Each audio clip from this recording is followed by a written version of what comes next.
بھائی یہ پورٹ قاسم کے اندر کے الیکٹرک کا جو تیسرا پروجیکٹ لگ رہا ہے اس کی جو ہے مین کنٹریکٹر کمپنی ہے ہاربن الیکٹرک کارپوریشن، اس کی سب کنٹریکٹر کمپنی ہے CNI-22۔ تو وہ یہ لوگ اس قسم کے اقدامات کر رہے ہیں۔ مجھ سے پہلے بھی انہوں نے 40 بندوں کو جو ہے عید الفطر کی نماز پڑھنے پہ نکالا۔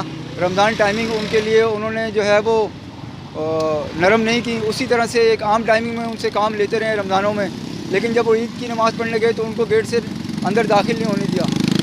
پھر بقرہ عید سے پہلے یہ آپ دیکھیں 7 ذی الحجہ ہے، 6 یا 5 ذی الحجہ کو انہوں نے جب مجھے اذان دیتے ہوئے دیکھا کرنٹینہ والی جگہ میں، کرنٹینہ ایسی جگہ میں کیا انہوں نے ہمیں، جو کہ کچرے کا ڈھیر تھا۔ آپ اس تصویر میں دیکھیں غور سے، یہ ارد گرد سارا کچرے کا ڈھیر ہے۔ ہم نے اسے صاف کیا جتنا کر سکتے، پٹے اس کے اوپر لگا کے وہاں پہ ایک مسجد کی بنیاد ڈالی کہ ہم 12 بندے نماز پڑھیں گے۔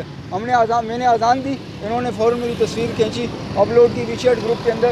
یہ وی چیٹ گروپ ہے BQPS3 لیبر ریسورسز، اور فوراً میرے ٹھیکیدار کو آرڈر کیا کہ this person we do not need, let ہم go back as soon as possible. پھر فورس کرتے ہوئے انہوں نے کہا تقی احمد دیز الیکٹریشین، دوبارہ تصویر بھیجی، ایک بار بھیجی پھر دوبارہ بھیجی۔ جب میں باہر آ گیا تو میرے پیچھے جتنے نماز پڑھنے والے تھے ان کو بھی نکال دیا، اور اس کے بعد جو ہے ابھی تک کوئی ہماری سنوائی نہیں ہو رہی۔ اقتدار اعلیٰ سے میں یہ گزارش کروں گا کہ وہ اپنی پالیسیوں پر توجہ دیں۔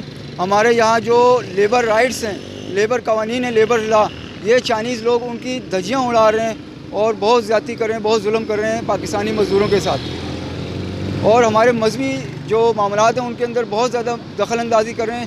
ہماری جو کابینہ ہے، ملکی کابینہ، اس کو ایک مضبوط پالیسی بنانی پڑے گی۔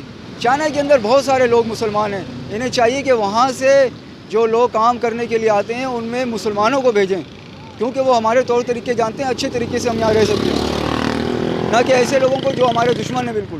اس میں کتنے مزدوروں کو نکالا گیا؟ اس کے اندر اوور آل 92 مزدور نکالے ہیں انہوں نے، لیکن ایک اسپیشل اسٹائل میں۔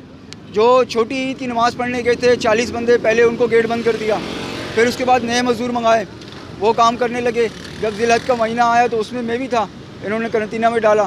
5 ذی الحجہ کو جب میں نے اذان دی، انہوں نے میری تصویر نکالی، مجھے نکال دیا۔ میرے بعد پیچھے 11 بندے رکے ہوئے تھے، جب میں نکل گیا وہاں سے آ گیا، پیچھے ان کو نکال دیا۔ اس کے بعد اندر کام کر رہے تھے تقریباً 40 آدمی، اس میں سے بھی 30-32 آدمی نکال دیے، کوئی 7-8 آدمی کام کر رہے ہیں ابھی۔